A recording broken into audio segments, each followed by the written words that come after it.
Bonjour fidèles auditeurs et auditrices, spectateurs et spectatrices qui m'écoutez. J'aimerais consacrer ce moment à l'Éternel. C'est pour ça que je veux commencer par la prière avant de vous délivrer le message que j'ai à vous délivrer. Ça sera un message assez bref et assez précis. Éternel, Seigneur Jésus-Christ, je te dis merci. Pour toi qui permets encore ce moment, Père Céleste, de partage de ton évangile avec, Seigneur, les personnes qui sont maintenant en train de m'écouter, Père Céleste. Je prie que ton esprit se manifeste puissamment, que tu enseignes non seulement à ces personnes-là, mais que tu m'enseignes aussi, Seigneur, ce que tu veux encore nous apprendre aujourd'hui, Père Céleste.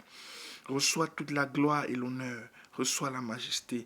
Viens orienter la marche de tes enfants. Au nom puissant de Jésus-Christ, j'ai prié. Amen.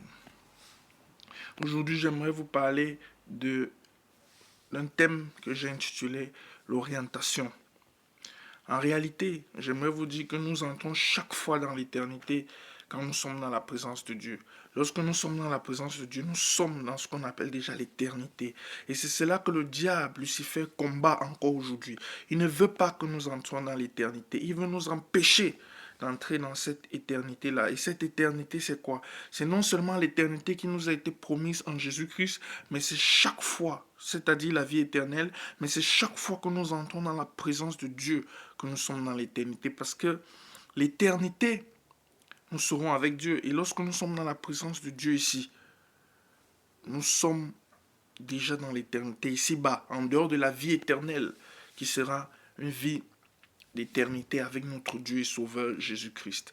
Et l'ennemi combat cela parce que cette éternité-là, nous la vivons dans la présence de Dieu. Et lorsque nous sommes dans la présence de Dieu, nous sommes confidents de Dieu. Dieu nous révèle des choses. Qu'est-ce que j'appelle entrer dans la présence de Dieu? Il s'agit de méditer la parole constamment.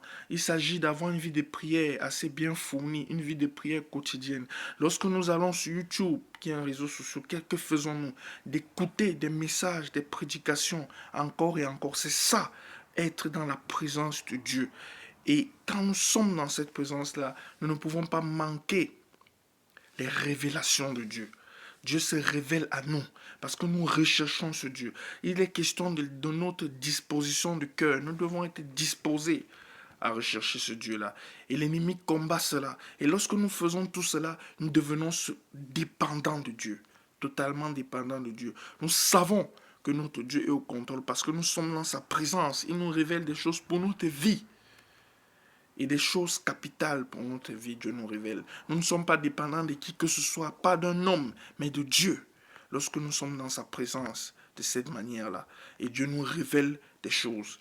C'est ce que je voulais partager encore avec vous aujourd'hui. Et nous bénéficions également de la miséricorde de Dieu lorsque nous sommes dans une présence permanente de Dieu. Que Dieu vous bénisse encore. C'est le message que j'avais à partager avec chacun d'entre vous. Ciao.